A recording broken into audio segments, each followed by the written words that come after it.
Friend welcome back to my channel. रात के बज रहे हैं 12। ये है मेरे हस्बैंड जो अपनी बेटी का नेम बोर्ड तैयार कर रहे हैं। नेम बोर्ड इसलिए क्योंकि मेरी बेटी 6 मंथ की हो गई है, तो उनका अन्नप्राशन हम लोग रखे हुए हैं। घर में एक छोटी सी पार्टी रखे हुए हैं उनका अन्नप्राशन संस्कार का। उसी के लिए ये नेम बोर्ड तैयार कर रहे हैं। पिता ही वो शख्स होते हैं जो बच्चों में ही अपनी खुशी ढूंढते हैं, बच्चों के लिए जीते हैं, परिवार के लिए जीते हैं। बच्चों की खुशी में ही उनकी खुशी होती है। रात ये तैयारी करते करते लगभग 3 बज जाते हैं। ये उनकी नहाने के लिए बाथ टब तैयार कर रहे हैं। और मेरा बच्चा है जो अपनी बहन से आया है, इनके बच्चे नानी के यहाँ से गिफ्ट आया है। नहीं देखो काजू वहाँ से घर से आया है और भगवान जी से मांगे। हम तुमको भगवान जी से मांगे खीर खाएगी।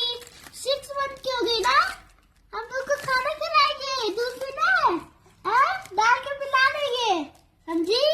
और ये देखो और भी है तुम्हारे लिए, देखो जब तुम बड़ी हो जाएगी तब इसमें गिलास में पानी दोगी। हाँ देखिए आधी देखिए पीली पीली गड़गड़ पीले गड़गड़ पीले गड़गड़ पीले और पीना है।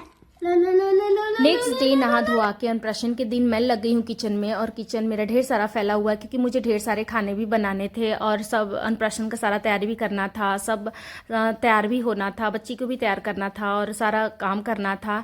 तो मैं जल्दी जल्दी खाना बना रही हूँ। यहाँ पे बच्चे फुल एंजॉय भी कर रहे थे और फूल भी तोड़ रहे थे और बहुत खुशी खुशी सारा काम कर भी रहे थे। और रोज जो रात को काम बचे थे डेकोरेशन का, वो हस्बैंड सुबह पूरा कर रहे थे, जैसे कि बैलून लगाना और सारा चीज़ अरेंज करके एक जगह इकट्ठा करके रखना। सो यहाँ पे मेरा खाना भी तैयार हो गया। चने की दाल, आलू पनीर की सब्जी और भाजा और पापड़, सलाद, पुलाव, जो खीर, जितना भी आइटम था सब मैंने बना के रेडी करके टाइम से पहले मैंने रेडी कर दिया था। और यहाँ पे मैंने थाल लगाई जो कृधा ज्वेलरी पहनेंगी वो, क्योंकि अभी तक वो पहनी नहीं है। और ये चांदी की कुर्मी जिसमें वो खीर खाएंगी और उनके ड्रेसेस हैं, इनके टॉयज़ हैं, सब जैसे जो जो डेकोरेशन होता था, जितना मुझे आता था सब मैंने यहाँ पे सब सीक्वेंस से रख दिया था, सब लाइन बाई लाइन सजा दिया था।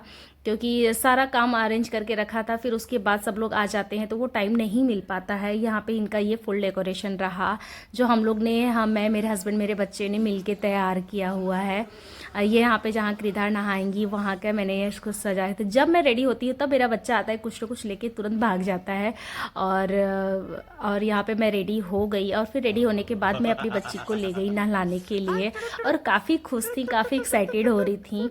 ऐसे लग रहा था उनको पता है कि आज मेरा अन्नप्राशन है। और वो बहुत लिटरली वो बहुत ज़्यादा मुस्कुराती हैं, बहुत ज़्यादा इंजॉय करती हैं और बहुत रेयर रोती नहीं है, बट पानी में डालते ही उनको रोना आ रहा था। ऐसे लग रहा था कहाँ पे मैंने उनको डाल दिया। काफ़ी तेज़ सी रोई तो मैं उनको सच में निकाल ली। फिर उसके बाद क्या था, वीडियो रील्स में दिखता है ना कि हाँ नॉर्मल थोड़े से दिखते हैं, पर रियलिटी यही होती है कि जैसे नॉर्मल टाइम में सबके घरों में होता है, हम लोग भी अपने बच्चे को वैसे ही नहलाएं। और यहाँ पे वो नहा चुकी हैं और वहाँ पे अंकल आंटी भी सभी लोग आ चुके थे, आए। फिर यहाँ पे वो उनको हम लोग ने रेडी कर दिया और जितने भी कृदा के दादा दादी यहाँ पे अंकल आंटी सब लोग आ चुके थे। बाकी यहाँ पे लोग बातें भी बैठ के कर रहे थे। और यहाँ पे फुल डेकोरेशन हो गया था। डेकोरेशन हम बाहर से करवा सकते थे, पर अपने हाथ से सजाना वो अनुभव एक अलग बात है। यहाँ पे इनके दादा बोले मेरा भी फ़ोटो लो। जब वो तैयार होके आई तो सब लोग उनको फ़ोटो ले रहा था और उनके भाई तो उनको प्यार करने में ही लग गए, क्योंकि ये इन्हीं की मांग है भगवान से, इन्हीं की, भगवान ने इन्हीं को ही, हमने भी बच्ची को मांगा था, ये बहुत प्यार से मांगे थे। जब इनको बहन का मतलब भी नहीं पता था तब से भगवान जी से जब ये पूजा करते थे आद्विक, तब उनको अपनी बहन को मांगते थे। जब भगवान ने इनकी सुन भी ली और इनको प्यारी सी बहन दे दी। और आ गया टाइम अन्नप्राशन का। आज तक कृदा कोई ज्वेलरी नहीं पहनी थी, कोई भी उन अपने कड़े और नहीं पहनी थी। और अपने अन्नप्राशन के दिन ही वो सारा चीज़ अपना पहनी, सब नया नया पहनी। और ये उनका भाई नहीं नहीं मैं पहनाऊंगा करके फिंगर रिंग वो पहना है कि आप नहीं, सारा चीज़ अपनी बहन का मैं करूँगा, क्योंकि ये मेरी बहन है इसलिए सारा चीज़ मैं करूँ। जैसे उनको पायल पहनाया गया ऐसे खुश हो रही थी, जैसे दोनों पायल को पहन के ऐसे बजा रही थी जैसे लग रहा था बहुत पहले से पहनी हुई है। बहुत ज़्यादा खुश हो रही थी, बिल्कुल भी नहीं रो रही थी। और सबसे पहले उनके भाई ने ही उनको अन्नप्राशन कराया, इसलिए कराया क्योंकि हम लोग उड़ीसा में रहते हैं, बहुत दूर है घर से, तो यहाँ पे हर चीज़ के लिए जल्दी जल्दी कोई नहीं आ पाएगा। क्योंकि मांग भगवान ने इन्हीं को दिया है, इनकी मन्नत के अकॉर्डिंग इनको बहन दिया है, तो इसलिए पहला अन्नप्राशन उन्होंने ही कराया। फिर उनके दादा दादी सभी ने मिलके बारी बारी से, ये है उनके चाचू ने भी इनको अन्नप्राशन करवाया। सब ने बारी बारी से खीर खिलाया और बहुत चाव से, बड़े प्यार से वो खीर खा रही थी। ऐसा लग ही नहीं रहता को पहली बार खीर खा रही है, शायद मीठा लग रहा था इसलिए वो खा रही थी। उनकी ये दीदी लोग भी, उनको बारी बारी से सब लोग ने खीर खिलाया। फिर उसके बाद सब उनके साथ फ़ोटो क्लिक कराए और सबके खीर खा रही थी, ऐसा नहीं किसी का खीर नहीं खाई, वो सबके खीर खाई। और यहाँ पे उनका केक भी कटिंग हुआ क्योंकि वो 6 मंथ की हो चुकी थी, तो वो अपने फर्स्ट टाइम उन्होंने केक कटिंग किया और सब अपनी मेरी चारों फैमिली के साथ। यहाँ पे सब लोग केक कटिंग के बाद सब लोग ने केक खाया। फिर उसके बाद कृधा को सब ने फ़ोटो भी क्लिक कराई, उनके साथ खेला भी। और यहाँ पे खाने की बारी आ गई, अंकल लोग भी सबसे पहले खाना ना खाए और ये गोदी से दूसरे गोदी ट्रांसफ़र हो रही थी और सबको फिर मैंने खाना डिस्ट्रीब्यूट किया। सब ने भर के खाना अच्छे से खाया।